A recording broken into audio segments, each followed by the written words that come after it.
10 toes in the dirt. You slid over for that word. I put it on you till it hurt. You say I feel like the first. Your man be doing you the worst. You know I want what's in your skirt. That nigga want what's in your purse. I got my own money, baby, I just want your time. Now I waste yours if you never waste mine. I'm a wolf in these other niggas' sheep. Let them stress you, I'ma put your ass to sleep. Let them creep, we can leave for a week. That nigga cheap, he ain't really in the street. All he got is feet, he ain't never seen the Heat play. Maybe on the replay, 2K or the EA. I was out in PA when I heard through the grapevine he laid hands on you, so I hit you through the FaceTime. Told you pack your bags and meet me where I took you. Stay up in that suite, I'm about to book you. I never overlook you, take you down bottom, let the sun overcook you. I know you lying when you say he only shook you, so we gon' let him live. Burn his pictures in the crib, so what he did it big. That nigga ain't tough, half of what he did sounding like a fib, but I'll change your last name if you keep it wet.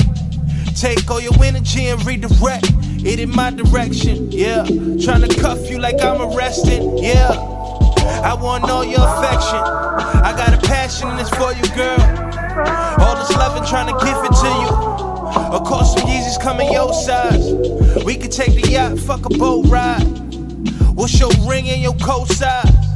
I trick off for the right one. Stay faithful for a tight one. I don't smoke, but you can light one. Soon as you ask it, I'ma beat it like I'm Tyson. You might run, but you here when the night come, and that's all that matters. I'm all the way flattered, you all the way tatted. Even the kitty cat, he want me to give you back, but that's a dub, nigga. Thought you was a thug, nigga. You ain't ride for your girl. Now it's candles by her tub, nigga. Now you fucking with her friends. That don't make her jealous. She a queen, you on that pawn shit. I'm on my Dawn shit. Sipping wonton in her Louis Vuitton kicks. She was tripping when she fucked with you. Yeah. Hey guys. What's up? Larry. We got Zinzi on the ones and twos. We also have my special guest here by the name of JAETIPS. Say hi. We're live on Instagram as well. So the song that I was just playing was from his mixtape, Volume 10. Called 1995 and the Little Witch. I think is one of my favorite songs on that mixtape. Thank you. So I just basically first I want to thank you for coming. I really appreciate you coming, your time. I want to say how I first stumbled across you. I know for those who don't know, we've never met before. And we have mutual friends who used to post some of your like acapella freestyles on Instagram like a couple years ago, maybe like around like 2010. And I was just like, oh, who is this? And then I saw that you were from the Bronx, and I'm from the Bronx, and I was like, oh, somebody from the Bronx? I was like, and the flow I was getting, like the vibes I was getting was more like a J. Cole-ish type of Kendrick mixed with a little, I don't know, Drake, Kanye. I was getting so much different feels when I first heard it. And this was like I said, like 8 years ago. So then I was just like, okay, like you just were familiar to me from that. So then to listen to your most newest work, Volume 10, which is all the way different, I feel like a little bit, or elevation from what I first heard. I was just like, oh, this is super dope to see that you're continuously going to the platform that you have. I want to congratulate you. I think your work is awesome. I think that what you're doing is very innovative. So for those who don't know you and don't know where you're from and don't know about you, you could tell us a little bit, where you're from and basically what's your musical inspiration, your influences. First of all, I just want to thank you for that. That was probably the best intro I've ever had. I'm giving good intros today, huh? Oh, okay, cool. Intro A1. You know what I'm saying? But for those that don't know, my name is JAETIPS. I'm from the Bronx, New York, and most people that don't know me for music, they'll know me for shoes. Yes, I heard about that. We're gonna get into that because I definitely heard about them sneakers. So we'll get into that. Yeah, so I've been, as long as I've been around, I've been living like a Superman Clark Kent type of thing, where it's been like I live like two different lives, but my upbringing is just most people from the Bronx, what I'm saying, just trying to turn a dollar into something, what I'm saying, into a dream. Yeah, and it's just like most kids. I grew up, I got into music just because my friends was doing it, you know, just like most people do anything, you know, it was peer pressure, but I turned good peer pressure. Yeah, I felt like music was the first thing that I was doing for myself. I felt like everything else I was playing basketball because, you know, my dad put me in that. I was in school, you know, focusing the books because my mom needed that, but music was the first thing that I had to myself. You know what I'm saying? So my earliest inspirations was because, you know, being in the Bronx, and, you know, you got some of your friends are really tough around the edges. I agree. So, you know, I can relate to that. You know, a lot of my biggest inspiration was like Kanye West, because that was the first musician I ever heard that was like, you know, he sounds more like me than, you know, JAETIPS. That's why I said I got that feel from you when I first heard, and I also when I listened to Volume 10, I got that feel. I'm like, this I feel like a Kanye with, you know, a little bit of more spice, a little bit more Bronx, a little bit more like relatable. And I don't know if I'm just being biased because we're from the same place, but that's the feel that. Are you kidding? Really? It's okay though. You're supposed to be because you're from the Bronx. Y'all from the Bronx. So what do you gotta say? You gotta check out the music, man. It may not be a little. what's the I don't feel think that it's you biased get? at all. It's okay because I feel like first of all you have a certain kind of flow, like she said, and that flow is an uptown Harlem kind of flow, Bronx kind of flow, you know. And when you flow like that, people feel that flow, you know. It's a flow that people pick up when they're from a certain area in New York. I don't know, maybe it's just me, but I feel like when I'm from an area in New York, I feel that flow of that person. It's more relatable. It's more relatable. That's true. It's a relation that me and that person have through the music. You create a relation through your music, you know what I'm saying? And you know, from your songs, you create that relation with people. Yeah. So I feel like from just a creating aspect, I've always tried to write from a point of view that's like a mirror. You know, whether you don't relate with every line, I always will have something, like you said, you being from where you from, like, you know what I'm saying? I always wanted to have something in the music to resonate with people that would see a little bit of themselves in it. So, you know, you could say it's a little biased. If you're from the Bronx, you want to champion me because I'm from the Bronx. Like, I'm taking, I'm taking you know, all the Bronx is support. very inspirational for those who don't know. Okay. So we're going to ask this question. What keeps you motivated? You know, not being, you know, not living the life that I would like to live. You know what I'm saying? Like, you know, it's a lot of minor victories that can be celebrated, but, you know, I wrote down goals a long time ago just to know that I haven't crossed them all off is what keeps me motivated. Just to know that I know that, you know, everything that I mapped out for myself hasn't been, you know, explored and found yet. That's keeps me motivated the most. I think that's very good to do. I feel like when you write out your goals, they're more realistic. Yeah. I feel like they're more reachable. They're more, you see them, so you work towards it, versus you just say you want to do something and you don't really put it down, you don't really see it, and you kind of forget about it. So I think that's good. So I want to know, like, what would so are you an independent artist? Like, what is your status as an independent artist? Yeah. So what would you say are some of the advantages or disadvantages of being an independent artist? Advantages, just, you know, you see 100% of any outcome. You know, anything you put in the world, anything that comes back, you know, you get that 100% credit. You know, nobody can take that from you. But, you know, the disadvantages are just, you know, the things that you can, you know, you probably just see in any independent artist. You just see that detraction. You know what I'm saying? You see, like, that is a glass ceiling. You know what I'm saying? It's only so far they can go by themselves. So that's probably the hardest part. But, you know, creativity wise and all this stuff. Which sometimes for some artists, you know, you shouldn't need someone to tell you that maybe you should be doing this or you should be doing that, because sometimes you're all over the place. So that can be a disadvantage to most, but, you know, only advantage to some. Okay, that's cool. That's cool. Okay, so then my last question before, because you talked about that sneaker thing before, and I know you're trying to keep it a secret over there, but it's not. For those who don't know, you know, I do my homework. I've been doing my homework. I can't hide from it. I've been doing my homework. So I've heard about you being this, like, you basically the sneaker plug. He's the plug. For any sneaker that you want. Is that what you're saying, Z? So He's the for plug. any sneaker that we want, we're talking about Yeezys. We're talking about Adidas. We're talking about Jordans, retros. You name it. Okay, we got her singing over there. Okay, so any sneaker that we want. So how did that come about? And I feel like you also, use that to infiltrate your music, not even just promotion wise, like just maybe sound wise, and I feel like vibes wise, because like when you listen to good music, like I want good kicks to go with my good music, like, you know. So what's up, like? Nah, it's always been a part of my DNA. It started at a very young age with just, your parents just going inside Jimmy Jazz, Dr. J's, or whatever store saying, can I just get whatever's new? Mm-hmm. And, out of college, my mom was like, I wasn't going to lay around the house. So I had to get a job. And my first job, my only job ever, was at Foot Locker. And I worked at Foot Locker. Really? Yeah, I worked at Foot Locker for 4.5 years. So, Okay. From that point is where I kind of found I built like clientele. I built like, basically how to use this sneaker stuff to propel my music. You know what I'm saying? And like you asked me about being independent, it was like when you're independent, you have to take any resource you have and turn it into something. Platform, right. So I was, working at Foot Locker. I met a lot of people. I was working Midtown. So, when I stopped working there, I just 34th? I was working 34th. I worked at that one for like 2 months. Really? I did. I was like 19 years old. I worked that one for 2 months, and my dad made me quit because they used to make me work the graveyard shift, and I was like 18. He was like, "You're not riding the train like for an hour at night." So he used to make me quit. So that's what year was that? It was from 2009 to 2013. I think it was like 2009. I know Maybe 2008. It was like I'm 2009 right there by the train station. I'm pretty that's sure. Funny. I'm pretty That's sure funny. I was hooking y'all up. I was working there for like a good, maybe like a good month or two. In the year 2011 was probably the biggest turning point for me because I was the #1 sales book in the whole world. And for like I had booked over $1 million in commission.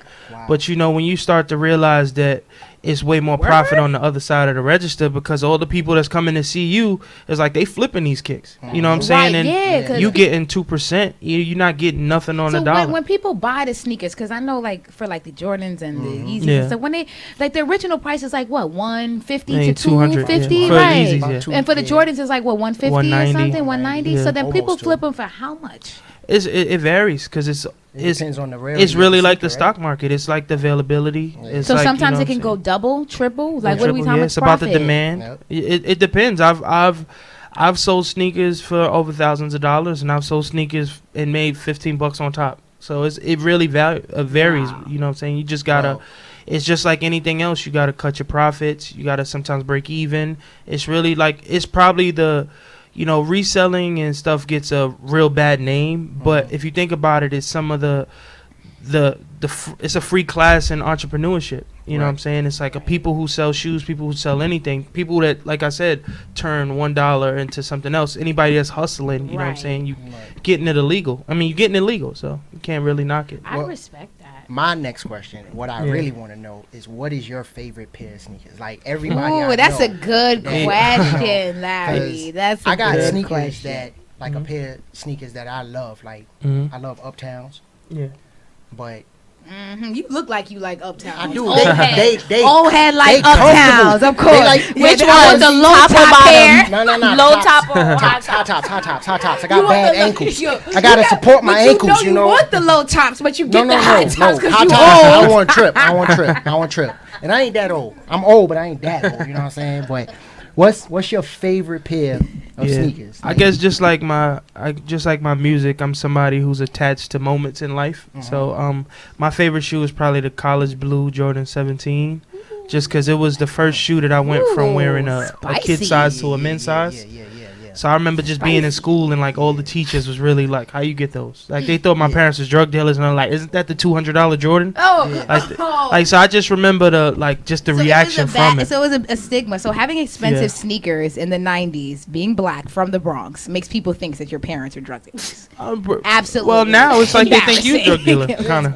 Or your priorities aren't straight when you have. Those good amount of sneakers, those expensive sneakers. Because expensive sneakers a stigma does come with it. You have a certain type of sneaker on, people think that you from a certain type of, like you either know somebody, you work there, you're plugged in some type of way, you know the plug, you are the plug. You're a rapper who happens to be the plug, like our guest here today. That's pretty lucky. Or you know somebody that works at the store, or you have to pay like double the price. Yeah. Well, I wanted so many pairs of Yeezys. I refuse to pay $500 for Yeezys when they're only $225. Sneakers are status symbols. I would like to just they are. That's actually a very good point. They are status symbols. They are status symbol. But I would like to add that sneakers don't make a person reputation. It won't. You know what I'm saying? Like. I feel that I agree. People weird things. Like, you have people that go out and buy very expensive clothes, and you wouldn't know that those clothes are expensive. But, you know what I'm saying, somebody who's in the fashion industry could look at those clothes and be like, yo, that's some very expensive stuff right there. But I feel like, you know, sneakers are a status symbol when it comes down to it, because on the train, if you on the train, you looking around at people's feet. Facts. You know? I look down first, so I'm looking down. No, but listen, my thing is, if you're on the train and your sneakers is too fly, you shouldn't be on the train. Because if you on the train and your sneakers is that fly, I'm gonna laugh at you. I'm not gonna think anything about that. I'm not gonna get in my car with my fly sneakers. I gotta show them off somewhere. Word. Yeah, you can show them off. Drive your car to the spot you want to show them off to. You on the train where people live on the train. Remember that folks live on the train. I'm gonna be on the train with my $700 sneakers. Yes. You look like a bozo to me. So that's not status to people like me. There's a lot of people who believe if your sneakers is that fly and you got that connects to get every Yeezy, every retro Jordan that come out, you shouldn't be driving the train. But what if those are my train sneakers? You shouldn't wear those on the train if those are your train sneakers. Those are my train get Adidas, Shells. Nah, you see everybody in the train. You got you shouldn't be wearing your $700 sneakers on the train. That I know people in a whole nother tax bracket that still ride the train though. Exactly. They got cars. They just said I'm not paying for this parking lot. If you're riding the train, though, I agree. I never said there's nothing about a tax bracket. If you ride the train, majority of people who ride the train, especially after you get to 125th, you're getting a lot of money. So that's not here or there. I'm just saying I don't want to take my $725 sneakers that I just bought and ride on down from 5 on Gun Hill Road all the way to 59th and Lexington. I don't want to do that. Okay, so just to change it, I saw a woman get on the train the other day with a pair of red bottoms. Okay, see, that is and then she got absurd. Off. She got off at Wall Street. Yeah. So now my question is, she might have just got off and got the train because she didn't want to drive her Bentley down to Wall Street. I agree. Because there's no parking. I agree. Yeah. I agree. I guarantee she came from somewhere in Manhattan, correct? Probably. It was and if 80th, if not, I don't think like I don't think there's anything wrong with that, because a lot of people get a lot of shoes sometimes on consignment. So I might have paid. They might be $800, but I might have got them on consignment for like $100. So I could wear them on the train. I don't care. I'm just saying, if I pay original $700, $500, $800, I'm not wearing them on the train. Gotcha. That's all I'm saying. So just to let everybody know, she will not be on the train with her expensive sneakers. Be on the train with and if you see her on the train, bring up this interview. That's right. Right, exactly. Bring up I'm gonna be like Saj. I remember. Go live real quick. All right, so like I said before, one of the things that made me actually bump into, I should say, JAETIPS and stumble across your music was your freestyles, acapella freestyles. I got a question though, because you brought up that you seen me spitting that long ago. I was wondering like what circle you in that you seen, because I was when you shocked the hell out of me when you just said that. Yeah, no, I think how many mutual friends? I think I saw a good like 5+. You, Patrice, one of my other homeboys, two of them, Gun Hill Forever tuned in. Couple other people, Kadeem, Diz. So a couple like about 5 people that I follow would like it, would repost it, and I'm like, bunch of people I knew for a while. Yeah, exactly. Bunch of people you knew for a while, and then I'm like, we never met, and then I'm like, wait, so when did he start rapping? I'm like, when did he do this? I'm like, all these people that I know him. Where did he come from? What's going on? I would have had like a million questions. So I was just like, okay, so boom, if he's gonna come to the show, then I'm gonna ask him on the show if he want to spit them bars that made me discover who you are. Okay, on, here we go. On the internet. I give you a light little something. All right. Like I like to put my guests to the test. So we put him to the test, and go ahead, do you think? Let's get it. I keep this shit 109. For all the bitches that ain't pay me no mind. Look, I'm still on my grind. I charge 100 a line. I'm ahead of my time. This LeBron in this prime, but I don't fuck with the swine. These niggas riding the pine. Acting like you ballin', you niggas out of your mind. It's crazy how all this life shit pan out. Picture me trying to fit in when I'm a standout. Motherfucking handout. Fresh to death, this the flat line. Fresh to death like it's Easter. I heard them say I was the reseller rapper.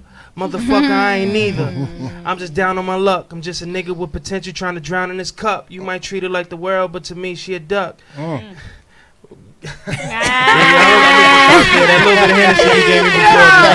right, well, they gotta buy it. They gotta buy it. There we go. I'm gonna keep that because that was fire. I want that.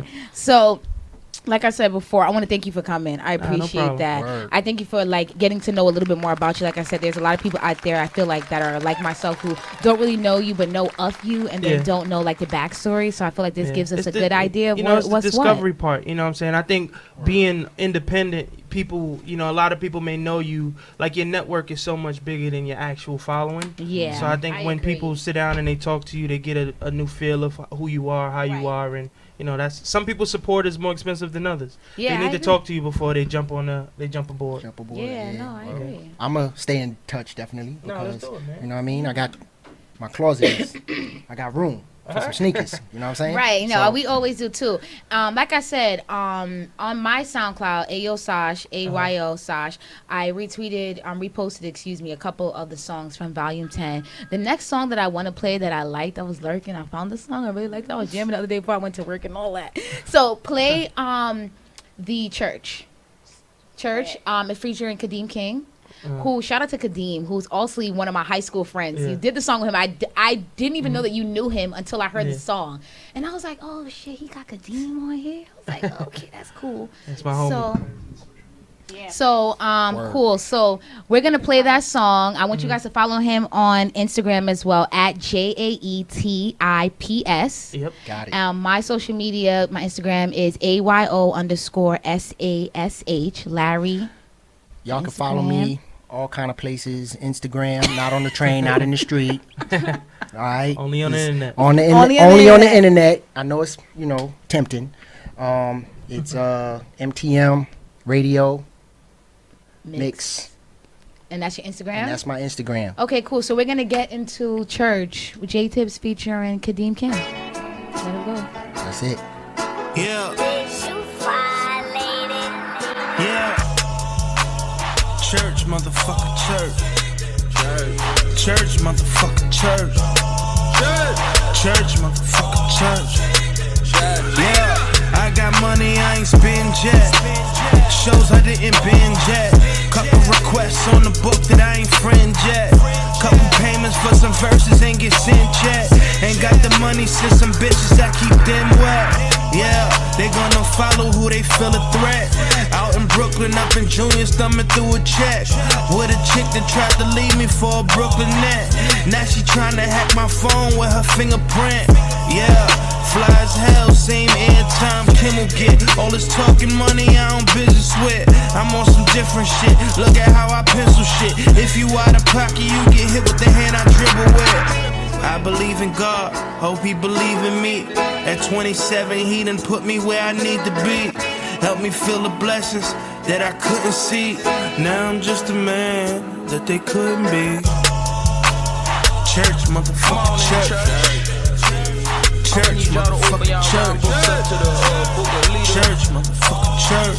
Chapter 12, Church, motherfucker, yes, church. Lord, oh Lord, they gather round for the good word. Deacon leader, late the Sunday service came straight from the club. Congregation looking at me like I live a life of sin. I tell them, well, the Lord should negate a women's soft skin. Know the devil working and he putting in that overtime. The way the women climb up on that pole and do the slow grind. Ay, I'm saying church, motherfucker, church. Ay, I'm saying twerk, baby girl, twerk. I ain't mad at your life decisions, but you know I'm here if you're seeking out for some forgiveness. Know this verse was chosen straight, run the book and lead it. Talk blasphemous about my name, I turn them atheists into believers. Thou shalt not bear hate against our brother, but we live a life of sin and take from one another. My life was full of sin, he helped me overcome these demons, and though they hate, they still listen, so just know it's leader season, yes Lord. Church, motherfucker, church. Church, motherfucker, church. Church, motherfucker, church. Church, motherfucker, I just had a daughter, so I'm thinking different. If I treat my women different, would it make a difference? If I gave up on my pride and made the right decisions, never sacrifice my vision, hand out all this wisdom, would that make a difference? And I'm sure it will. I'm on the block in the field, letting my oxygen build. They try and end me for real, but that boy on the mission. I just came out the kitchen. All my haters gon' team up, but I ain't here tripping, yeah. All praises to the Most High.